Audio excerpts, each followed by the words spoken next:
file the financial report for December 2020. Thank you. Second. Collins. Director Rooney. Yes. Director Palafox. Yes. Director Collins. Yes. Director Gregory. Yes. President Sangster. Yes. Passes 5-0 with no absence. Okay, we move on to item number 3, review and approve resolution 2021-02, approving budget adjustments to the fiscal year 2020-2021 approved budget. So this is being brought to you for a mid-year budget adjustment. All departments reviewed their budget, looked at where they could do savings, where there's expenditures, try to even out the budget and be accountable for all the expenditures for each item.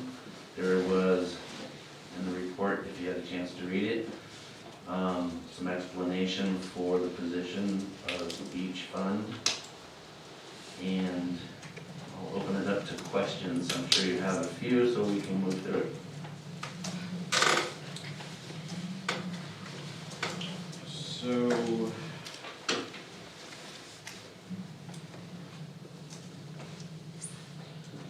there are some things that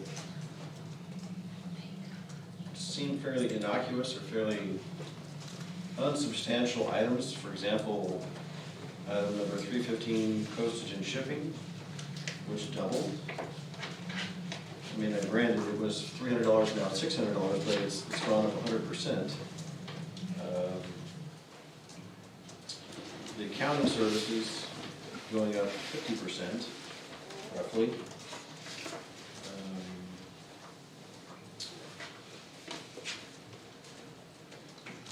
And the increase in liability insurance, what's that all about?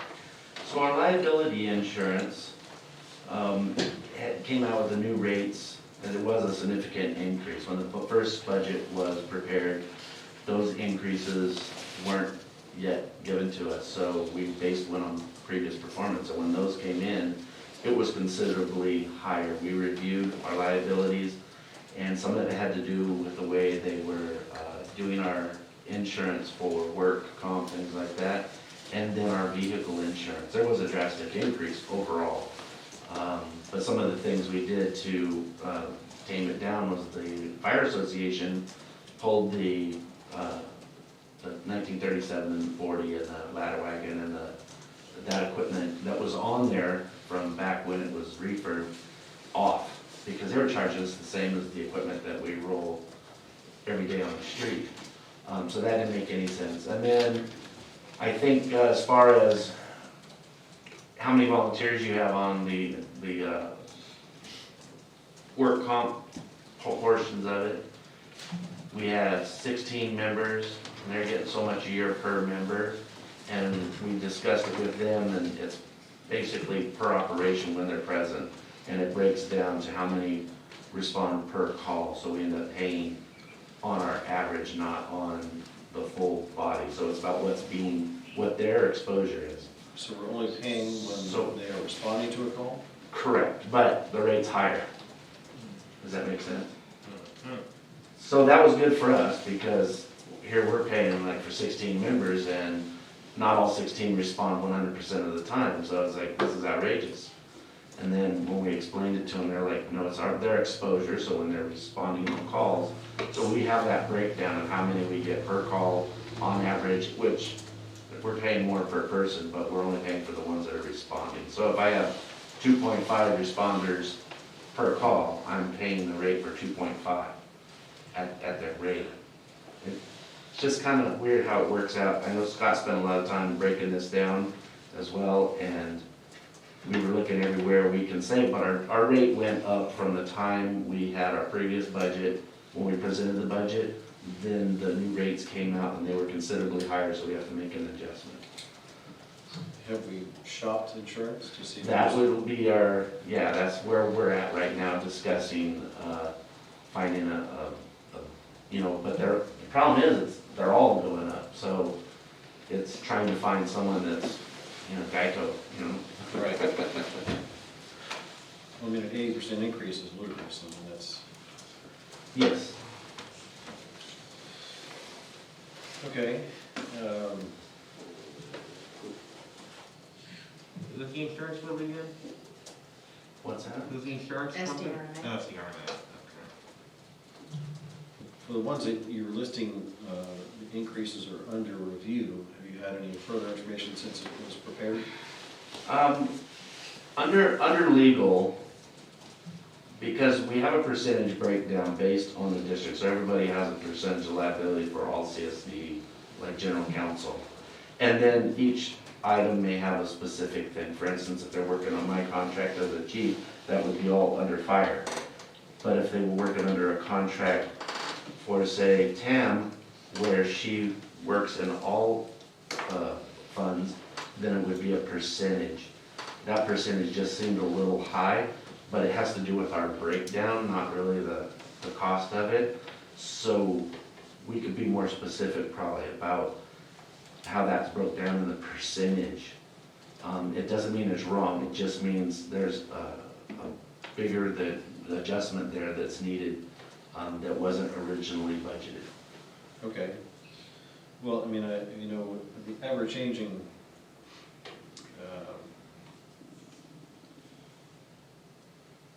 legal needs, I can certainly see that could be a potential increase for that, but for accounting service, I'm not sure why there'd be an increase for that substantially. Right. Well, three things that, when we were looking at this, you have your one-time expenditure for the year. And so if you go and you pay that permit fee, let's say, and it's 100%, and we budgeted for it, then it's gonna register at the halfway point of the year that we paid 100% of our dues and subscriptions, let's say, our chief's membership, those things like that. So you have that. Then you have your monthly ongoing expenses. And then, so you base the percentage on how far you've gone through the year and how much you spent, what you budgeted. And then you have these rate increases that come in and play that effect. So when we looked at all of these, we basically saw where we were at, what we budgeted, and then we made adjustments we felt that were needed in order to meet that performance. So some of them you won't see an adjustment on, but it's really high percentage because you won't see that cost again throughout the year. Some of them were actually down, the ones in red. We made those payments there and then we went down, or the performance of it wasn't up to 50% and had a lot of leeway. So it went down, and then those funds were accounted for in other object items that were over. Okay. Fire's a little unique, because we had quite a bit of revenue, so the revenue had to go into our adjustment. And then, of course, our expenses went up. For instance, item 125 is stipend, and then 126 is payroll for a strike team. And you'll see under strike team, there was a considerable amount spent there. Well, that also generated revenue, so that was 100% covered, but it also raised up our stipends a little bit. There's no change there. Some of the monies that were in revenue came in, so that's added to the budget for that year. Some of it will be moved to operational reserve, but it also had to cover the expenses for earning those revenues. Okay. That all makes sense to me. I don't have an issue Okay. with any of those. I have a couple of questions. On fire or general? No, go ahead. Oh, go for any of them, that's fine. Oh, okay, well, do you have a blank page on 121 and 122? Yeah. I couldn't get rid of them, sorry. Okay, that's right, I just want to be sure we're not missing information here. All right, my only other question was on wastewater?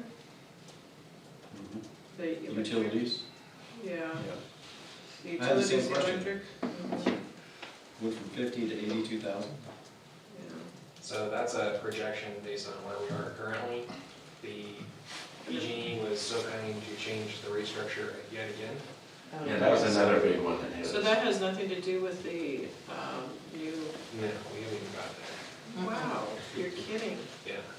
Oh, so we really could use solar. Oh, yeah, we could use it right now. Yeah, totally. I mean, if we're paying that much. Yeah. It most likely won't be 82,000 at the end, Right, But at the rate it's going, we could likely get close to that. wow. And there's really little we can do Just got another to notice. reduce power use there. Okay. Yeah. Okay, that's all my questions.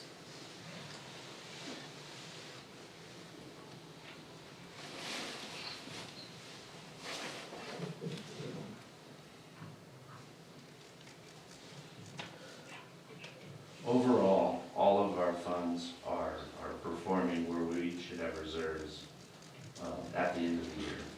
There's nothing will be over. Some of these adjustments are being made, but it's made within the original proposed budget. Water had some of their capital project stuff in there, and Kelvin can explain the outlet. For the water, basically, we're just adding into the budget the approved contract for the water line replacement, just to show it in the budget. So it doesn't mean it's over. No, that's capital outlay, I Yeah, understand.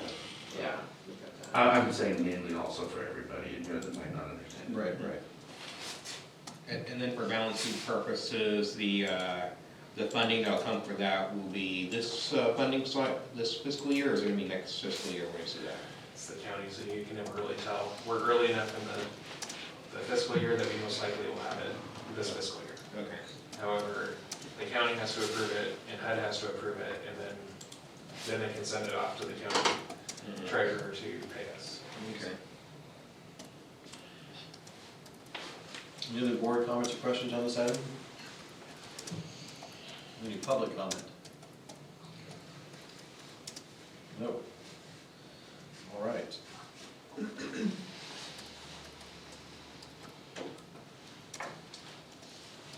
I would make a motion to approve resolution 2021-02, approving budget adjustments to fiscal year 2020-2021. Second. Director Palafox, Yes.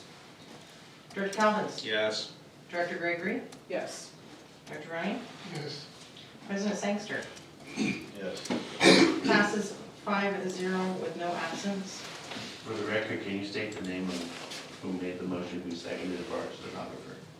Ashley Sangster, motion. Anthony Calhoun's seconded. Gotta be careful with those seconds, you know, no one Oh. seconds it, then the motion dies. None of that.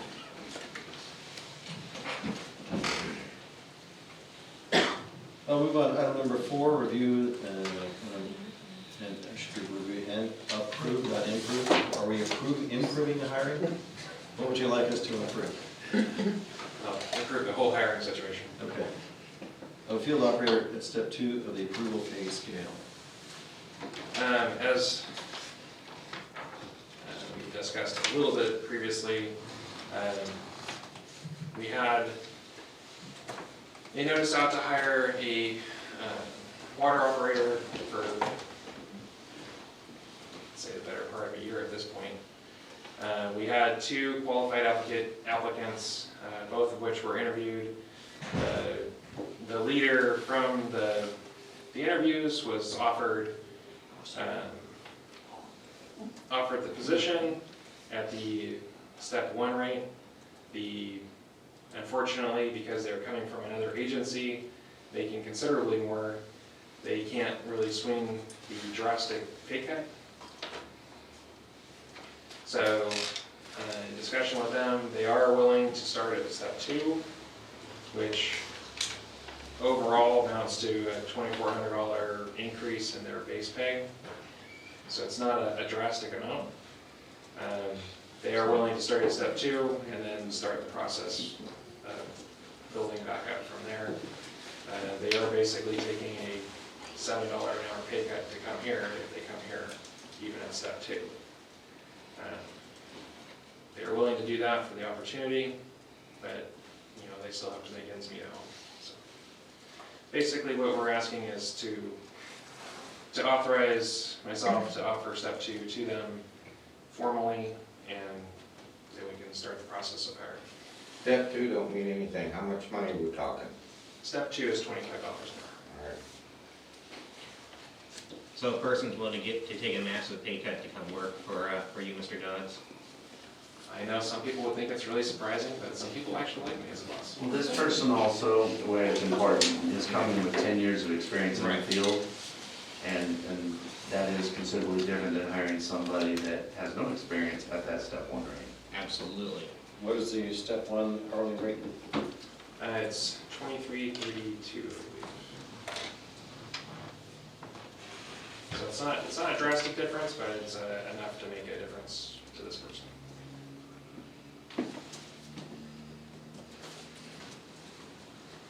And is there, when would the person be starting? If we were to offer it to them, they will likely start by the end of February. Does that fit in with the timeline for the treatment plant? I'm assuming that this is what's generating the need. So this is the other position for the field, for the water side. We'd still be waiting for the wastewater operator for the treatment plant until we actually are closer to that, which most likely would be next year. So we currently have an operator and a supervisor and you, right? Yes. Okay. I thought the position vacant was a utility worker position. As discussed previously, we had hired a utility worker in the hopes that they would stay and be trained up to an operator. However, that didn't work out. Okay. The individual was not, it just didn't work out. So we're going to leave the utility worker position vacant permanently? It is a position that is available, but it's not, we are only afforded 4 positions total. So if we were to hire a utility worker, we would not hire one of the operators. The preference is to hire an operator that can work independently, that comes with some sort of experience, so we don't have to babysit, which this person does. Does this person have certifications? Yes, they do. They do not have the wastewater license, but they have the experience to get the wastewater license, which is the hardest part. Okay. I would, here's what you normally do, Shelley. You don't start somebody out at the top, so say $23.50 an hour. And then after you're here 60 days, if everything works out, you'll get 25. And they should be a probation period. So the way our district compensation schedule is oriented, there's 5 steps. There is no intermediate steps. There's no, we can't legitimately offer them something other than what's our pay scale unless the board specifically authorizes that. There is a 12-month probation period, which they can be fired for any or no cause, which unfortunately we've had to exercise more than once. There is plenty of safeguards in case this individual doesn't work out. They're aware of those safeguards of the district and are willing to take the chance that they will work out.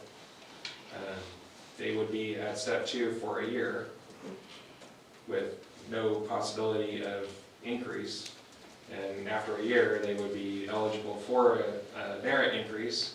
However, that would be subject to a satisfactory review and performance. Your other candidates, are they substantially less qualified? They come with about the same experience. However, the one we offered it to, it would be a better fit with our group here. Yeah.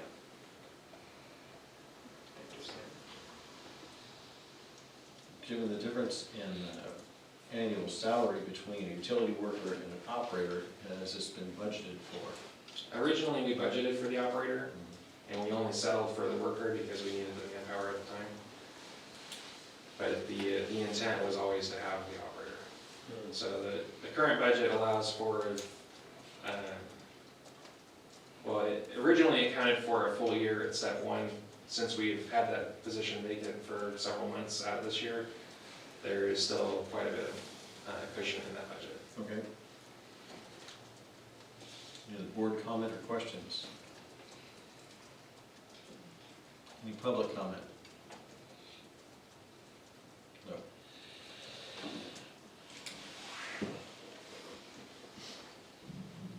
So we're just looking for a consensus that we'll authorize it. I got one more thing Yes. to add. Okay. I'll go along with this. You know, hiring this guy, but I think we should put a freeze on any hiring of anybody other than the fire department for this CSD until we get out of this mess, that we're in. You know, people have work and so on. Right. Because you can't spend it if you don't got it, and it's the same thing with all these grants and stuff. Where's it gonna come from? California don't have any money. And you can figure out probably 12, 15,000 immigrants coming up from Honduras. They're on their way up here right now since how Biden opened the border up. And they're already gonna be guaranteed, you know, welfare, housing, medical. Could we get on point? Huh? Could we get on point? That is the point I'm making. I'm making a point that we have to watch how much money we spend, young lady. They just went over the budget, old man. Okay. Okay, point of order. No, Didn't you hear them? I'm just trying to explain, and hopefully everybody already knows what's going on. That's my point.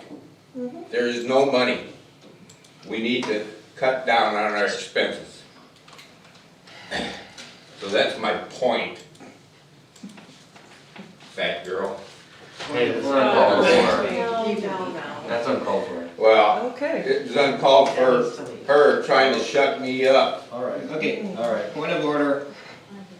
Thank you, everybody, for your comments. Does anybody care to make a motion?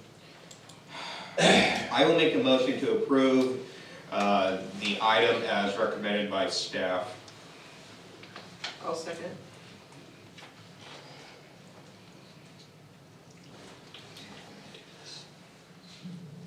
I'm gonna call this out as a vote, because of where we are. So, Director Palafox, Yes. Director Gregory, Yes. Director Calvins, Yes. Director Roney, Yes. President Sangster. Yes. Consensus of the board is to approve as written. All right, we'll move on to item number 5, continued discussion of the fire department temporary housing unit. So our Assistant Fire Chief, Scott, has put a lot of time into this and prepared this report. I got a cool thing to show them Yeah. too. I'm gonna try You stuff. can give I'm gonna me- try. Unfortunately, my computer's having a meltdown right now and everything's sideways and microscopic, so you're gonna have to bear with me. Unfortunately, hopefully Tam can pull it up on the big screen for you. But, no, I can't see that anyway. I'm going with site plan aerial. Let's try that. If you just go to the staff report, I'll try to read it sideways. Oh, you want me to do that? It's just a recap of what we've been doing. We've been moving along the path. You guys are receptive to the idea of moving forward, so just an update. Mr. Keller was sent, or he sent us a draft lease with a bunch of red line comments. I responded to his comments with more comments, so the ball's in his court because he is the landowner to provide a final lease agreement. He was hoping to have it sometime this week. Once that's finalized, we'll send it up to staff and legal for review, or the board and legal for review before anything moves forward. The terms were kind of pushed out. He was looking to start at the beginning of the year, which would be this month. I was trying to get the lease to start in March, which sounds more reasonable, so we could take possession of the property. I did ask for the easement to be included into the lease agreement. I really don't know why my Can you computer's see this at all, freaking Scott? out. You Yeah. can stand if you want to, and just show a point. That's just the same background that we've been talking about. If you could scroll down a little bit. So Blaine, Dr. Reilly did provide some drawings for us for conversation. So the plan can be brought forward to the county So those are attached to the staff report. If you scroll down, you'll see the disastrous red line of the lease agreement, which We'll just when go it's through that. unredlined, it'll probably be consolidated into something very manageable and tolerable and readable. Had to kill it first. But for now, we have to make it look like that. So I think Mr. Keller grabbed that agreement from a different property that he had, and some of the agencies listed were like the California Department of Interior or Forestry or something like that. So I just clarified Look how cool that is. of who's in the agreement. That's basically where the structure would sit, and that's essentially just a DG infill parking area to kind of mitigate the water. You can see what's out there now is basically a lake. Speaking to Kelly, they're gonna have some spoils available from the 11th Street boring project, so potentially those could be spread throughout the low points of the lot and kind of give it a little better profile. So we don't have a sinkhole basically under the temporary structure. And the structure Zoom in on that a is little more. what we discussed, the 3-bedroom with the master unit being available to the sheriff. No spa tub, nothing elaborate.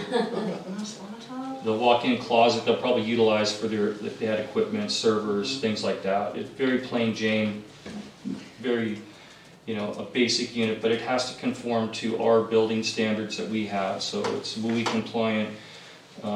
The building spec will include thicker exterior walls for sound deadening qualities because we are against railroad tracks and Mission Street, so there's quite a bit of noise. So the 2x6 walls are gonna help. It's gonna raise the price slightly, but not much. Extra insulation as well, to do the same thing, to increase the sound transmission and thermal performance of the structure.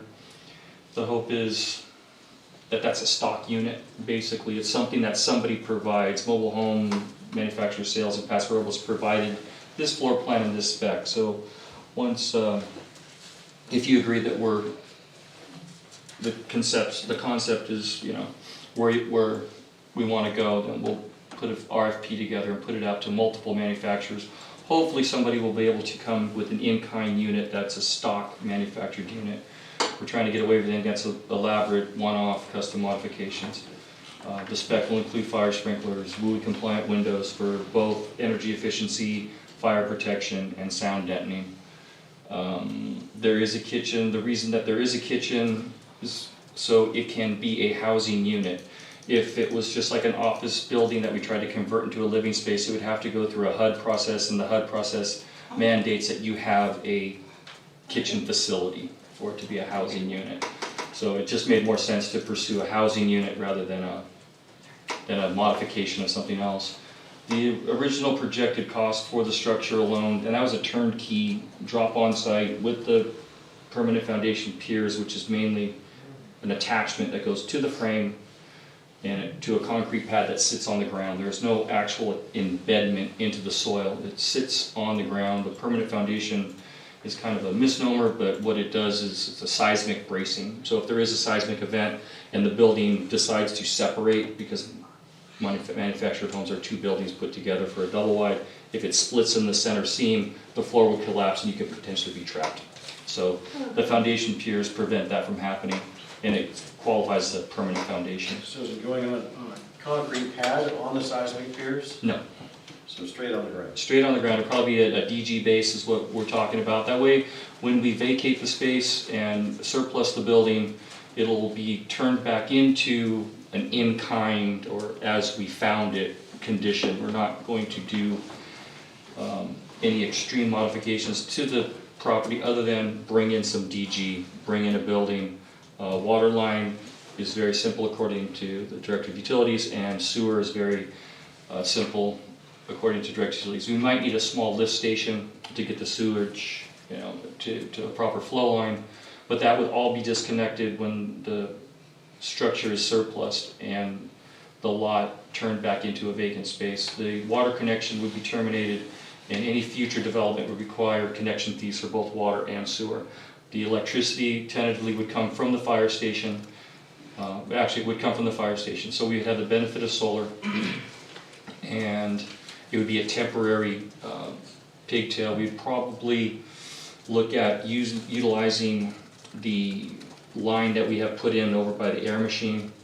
It's probably substantial wire grade, wire diameter, and service amperage to support that structure. If not, we'd have to come from the panel and bring over maybe a surface mount exterior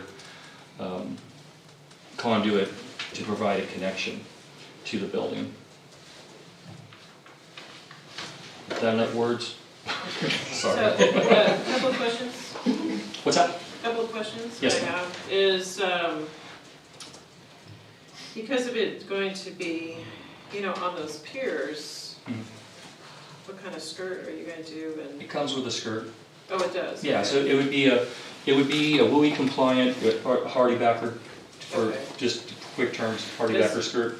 Does it come with the landing then?